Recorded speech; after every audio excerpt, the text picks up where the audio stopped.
Muchos de ustedes nos han pedido que hablemos en nuestro canal de las energías alternativas. Energías alternativas que muchas de ellas están ya bastante avanzadas, tales como, por ejemplo, producir energía eléctrica de los rayos solares. Bueno, cómo funciona una placa, casi seguro que casi todos saben cómo es. Una placa que recibe los rayos solares y lo convierte en electricidad. Lo que no estoy tan seguro de que sepan es cómo se fabrica. Contamos con David González, director de marketing de Isofotón, quien nos va a contar un poco bastante, podríamos decir, cómo se fabrican las placas, porque quizás deba de preguntarte, antes de comenzar, realmente cómo funciona una placa fotovoltaica. Sí. Bueno, una placa fotovoltaica lo que recibe normalmente es radiación por parte del sol, y lo que genera es, a partir de utilización de unos sustratos de semiconductores basados en silicio, convierte los fotones en electrones, los cuales luego, a través de un proceso de inversión, generan primero una corriente continua que se convierte en corriente alterna que se puede utilizar en la red, ya sea para autoconsumo o conexión a la red, incluso eléctrica, para generar potencia. Fotones a electrones, luz en electricidad. Vale, exactamente así. Bien, vamos a hablar entonces del proceso. ¿Qué elementos necesita una placa fotovoltaica para funcionar? El elemento clave de cualquier panel fotovoltaico es la célula solar. Es la que realmente genera electricidad. Entonces, todo lo que está alrededor del módulo, lo que se construye para proteger, aumentar el rendimiento al máximo y protegiendo la durabilidad, puesto que todos estos módulos generalmente tienen unas garantías de 25 o 30 años. Con lo que necesitamos garantizar, por un lado, la larga durabilidad, manteniendo la potencia nominal bastante alta, y por otro, en paralelo, por eso requiere la protección de la propia célula. Con lo cual, todos los elementos y los materiales que se utilizan están basados, digamos, en la protección de la célula para que funcione durante mucho tiempo. La protección principal es el vidrio, que es el cual protege de las inclemencias de la atmósfera, tanto del sol como de suciedad como de humedad. Luego, a su vez, la propia célula va encapsulada por medio de unos polímeros y luego tiene colocado posteriormente una capa denominada backseat o lámina posterior, que protege de la ingresión de humedad y de aislante eléctrico con el marco. Vale. Todo lo que vemos aquí funcionando es precisamente la fabricación de todos esos elementos o ubicación para luego el montaje final, ¿no? ¿Por dónde comenzamos a mirar? Esta línea es una línea de ensamblado de módulos. Previamente a este tipo de ensamblado, nosotros, propiamente dicho, como Isofotón, fabricamos también la célula. Hay empresas en el mundo que las desarrollan, cada uno de ellos tiene una tecnología similar, pero en esta parte únicamente ya, digamos, partimos de la célula ya como fabricada y que pasó todos los controles de calidad de nuestra empresa. Entonces, por un lado tenemos el dispositivo de lavado del vidrio, que es un tema clave, especialmente para la calidad del laminado posterior. Es clave la correcta limpieza del vidrio, que además no se utiliza ningún tipo de detergente para que no queden partículas.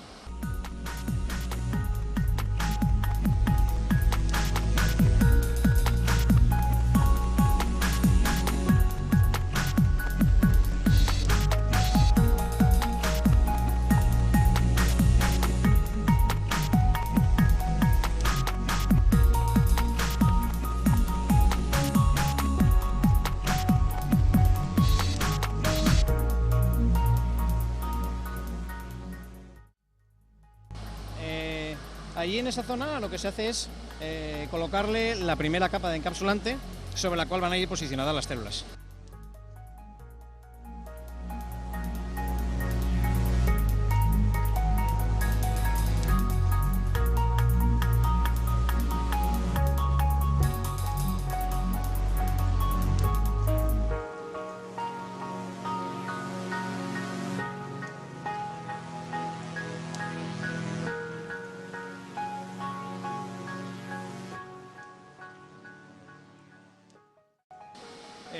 Aquí tenemos unos dispositivos de corte automático del folio de encapsulante, que a su vez tiene un posicionador para colocar la correcta colocación sobre el vidrio.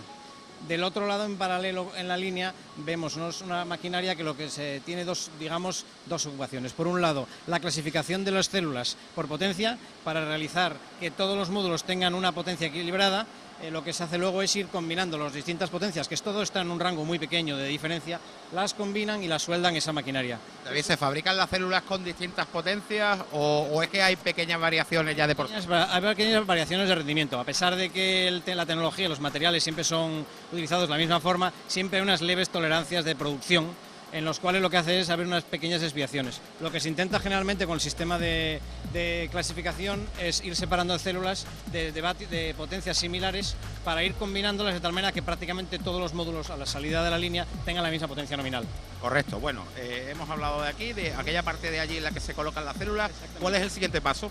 Una vez que las células sueldan por distintos métodos, como suelen ser lámparas infrarrojas, en las cuales lo que hacen es fundir los materiales sin necesitar materiales de aportación, lo que se hace luego es ir posicionando las líneas de células una por una en el propio módulo, digamos en paralelo. Y posteriormente lo que se colocará será, se interconectan entre ellas para que ya tengamos, digamos, el laminado dispuesto a entrar en la máquina.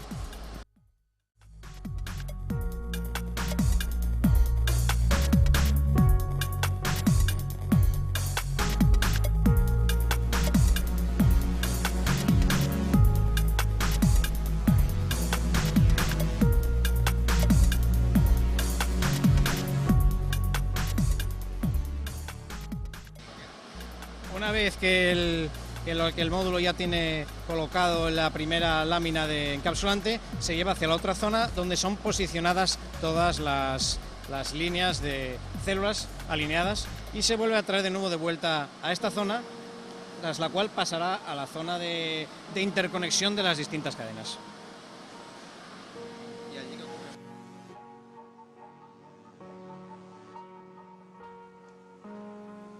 Bueno, a partir de ahí, una vez que está verificado que el módulo está completamente correcto, pasa a una segunda zona en la que se le incorpora la segunda capa de encapsulante y a su vez la capa posterior. Y una vez que eso está ya situado en su sitio, se realizan unos pequeños taladros para extraer, digamos, las conexiones y directamente va a las laminadoras.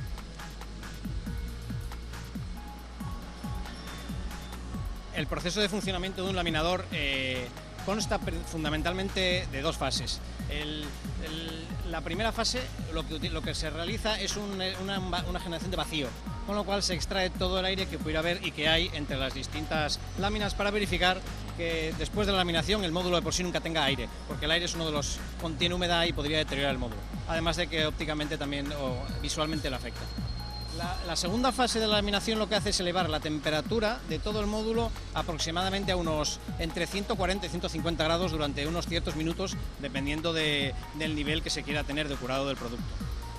Lo que hacen los laminadores en sí es convertir el encapsulante, que es el producto transparente que vimos antes, lo convierte a través de unas catalizaciones y unas reacciones de polimerización, lo convierte de un termoplástico a un producto termoestable.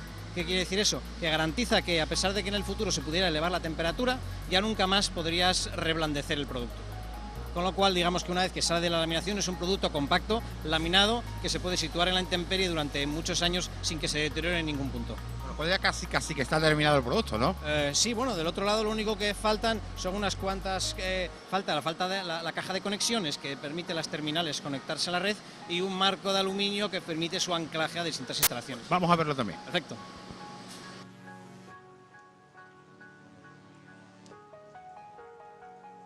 Bueno, David, llegamos a la parte final del proceso y es la que me gustaría que explicáramos porque ya de aquí las placas salen ya listas para usar, ¿no? Exactamente. A la salida de la laminación, como sale a una temperatura alta y para aumentar los rendimientos de las líneas, generalmente lo que se hace es una refrigeración de los módulos a través de un sistema de ventilación. Estos módulos pasan a una inspección específica de laminación, en la cual lo que se garantiza es que la laminación ha funcionado correctamente y que los módulos están en perfecto estado de posible utilización. Se trasladan a esa zona de posterior donde hay un robot. Toda esta línea está totalmente automatizada. El primer robot lo que hace es procede al corte de los excesos de material que se generaron a través de la laminación, porque siempre se fabrica con un poco de exceso respecto al tamaño del vidrio, y luego ese a su vez se lo intercambia con ese otro robot. Ese otro robot de la esquina es bastante clave.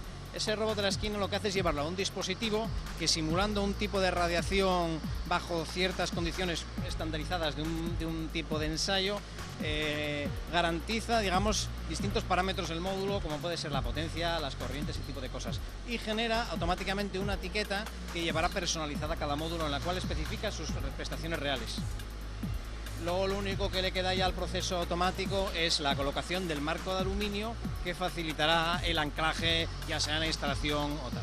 Y por medio, justamente antes del flash, lo que se coloca es la caja de conexiones que permite que las dos terminales, digamos, que salen del propio módulo de la laminación, sean a través de una caja de conexiones aislados y se pueda conectar el módulo con garantías y con una norma adecuada al resto de las instalaciones.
Ya a partir de aquí está la placa fabricada, se ha medido su potencia, se ha comprobado la calidad y bueno, únicamente ya que la instalen, ¿no?